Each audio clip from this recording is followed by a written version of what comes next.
Hi guys, welcome back to my first long video. This is Manasvi from BSc Nursing second year. Thumbnail देख के तो जान ही गए होंगे कि इस वीडियो का पर्पस क्या होने वाला है।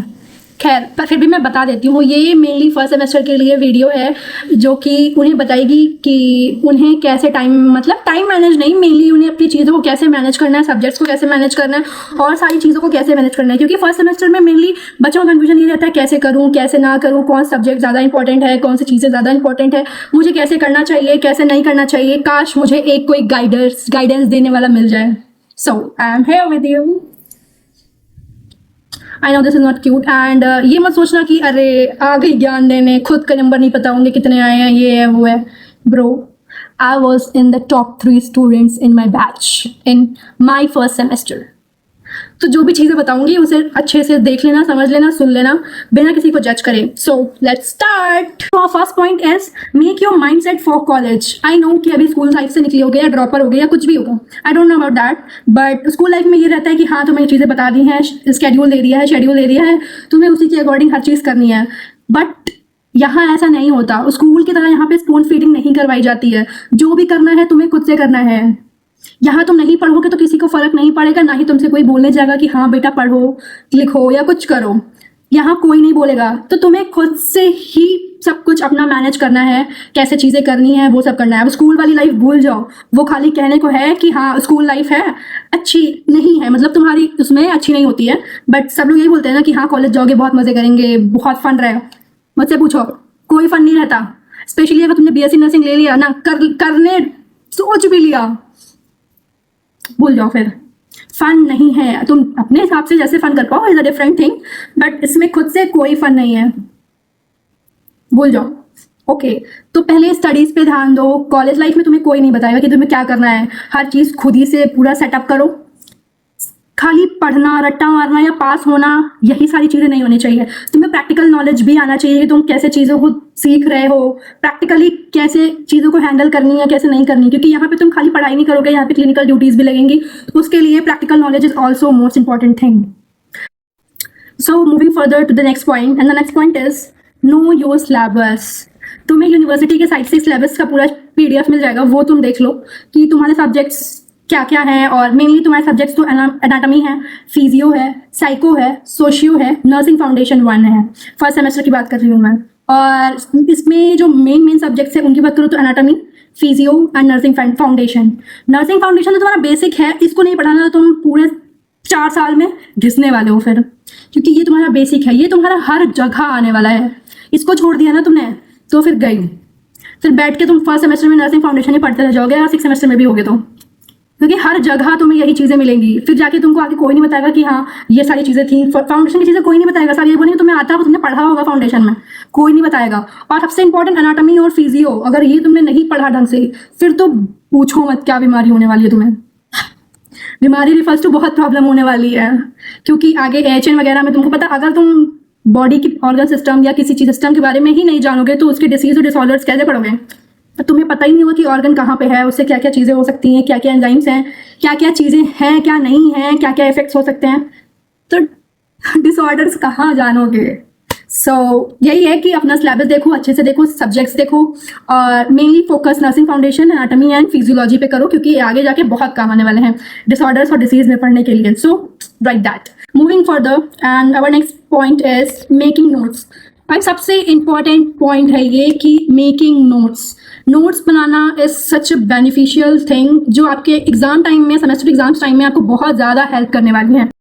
भले तुम ChatGPT से बनाओ, मतलब जो टॉपिक समझ नहीं आ रहे हैं ChatGPT से बना लो, बुक से बना लो। अगर तुम कॉलेज जा रहे हो, लेक्चर अटेंड कर रहे हो, तो वहाँ पे भी तुम लेक्चर्स के टाइम पे भी नोट्स बना सकते हो, रनिंग नोट्स बना सकते हो। It is very important. अगर नोट्स नहीं रहेगा तो तुम्हें फिर लास्ट मिनट में रिविजन करने के लिए बहुत दिक्कत होने वाली है। हाँ, कुछ कॉलेजेस में कंपलसरी करते हैं नोट्स बनाना, मेरे कॉलेज में जैसे करते हैं, बट अगर जिन कॉलेज में नहीं भी है नोट्स बनाना कंपलसरी, वो लोग जरूर नोट्स बनाएं, क्योंकि लास्ट मिनट में नोट्स नहीं होंगे तो जो 1 शॉट रिवीजन होता है ना, वीडियो तो सब देखते हैं कि हाँ चलो वीडियो देख लिया, ईजी रहता है वो।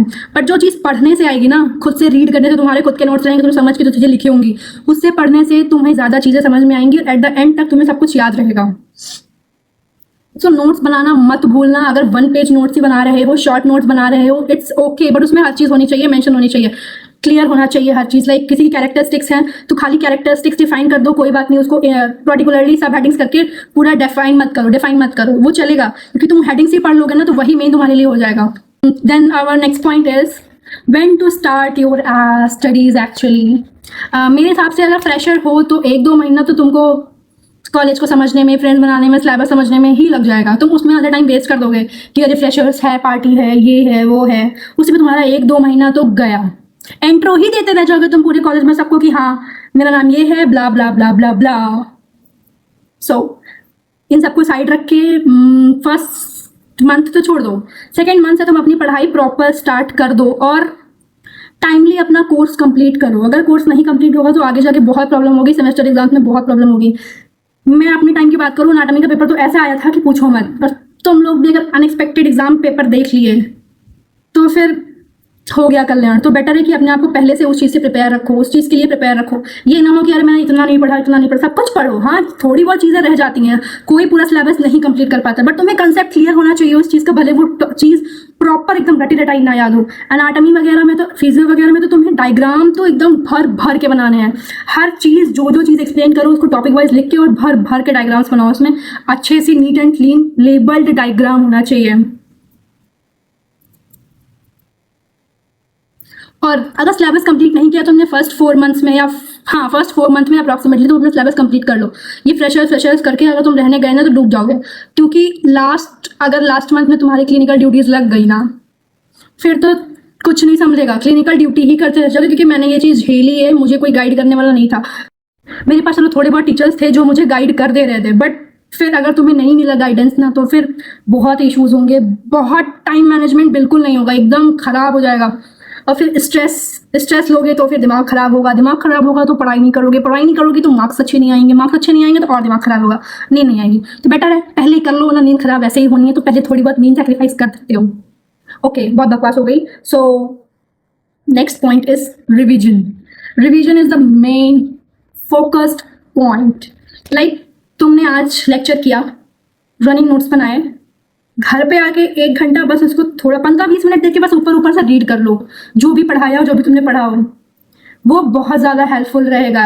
सोशियो साइको ये तो बहुत इजी है, मतलब ये सब कंसेप्चुअल है, तुम खुद से अपनी लाइफ से रिलेट करके अगर वो चीज़ें समझना चाहोगे तो बहुत ईजी रहेगा तुम्हारे लिए।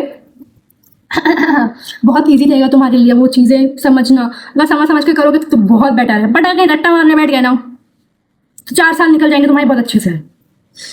बाकी तुम समझदार हो, राइट। उसके बाद नेक्स्ट पॉइंट है बैलेंस। नोट्स बनाना, लेक्चर्स अटेंड करना, अटेंडेंस मेंटेन करना, क्लिनिकल ड्यूटीज़ करना, असाइनमेंट्स करना, जो कि 50-60 असाइनमेंट्स एक साथ मिल जाते हैं। मैं अभी आपको अपनी फाइल दिखा दूँ, प्रॉपर इतनी मोटी फाइल्स बनाई हैं हम लोगों ने। बाकी समझ सकते हो कि कैसे बनाई, मैंने तो हेल्प भी ली थी कुछ लोगों की। ऑनेस्टली बता रही हूँ, झूठ नहीं बोल रही। बैलेंस नहीं बनाया, टाइम मैनेज नहीं किया तो कोई भी चीज़ें तुमसे ढंग से नहीं होने वाली हैं।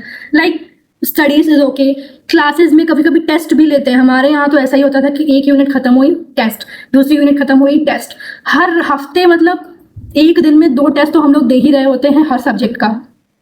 मतलब मिला के आज एनाटॉमी का दे दिया, फिर नेक्स्ट बेल में फिजियो का दे दिया, फिर सोशियो का दे दिया, ऐसे रोज टेस्ट ही हो रहे हैं। और वो भी एक साथ ही होते थे कि ऐसा होता था कि सारे चैप्टर्स हर सब्जेक्ट में सेम टाइम पे खत्म हो रहे हैं। सोशियो और साइको में तो मेन हमारे टीचर ने तो सोशियो साइको एकदम रट्टा डाली थी, तुम्हें वो चीज़ें कभी भूल ही नहीं सकती हैं।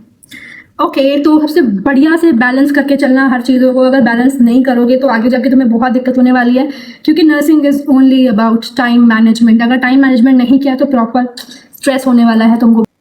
So this is all about this video, and if you like the video, like, subscribe and comment। और बाकी कोई भी दिक्कत हो, कोई भी चीज़ें हो, या कोई भी आपको टॉपिक समझ में नहीं आ रहा हो तो आप मुझे कमेंट कर सकते हैं। I will make a separate video on that। और खुश रहो, मस्त रहो, खेलते कूदते रहो। बाय। सब्सक्राइब करना मत भूलना, लाइक करना मत भूलना। Love you all.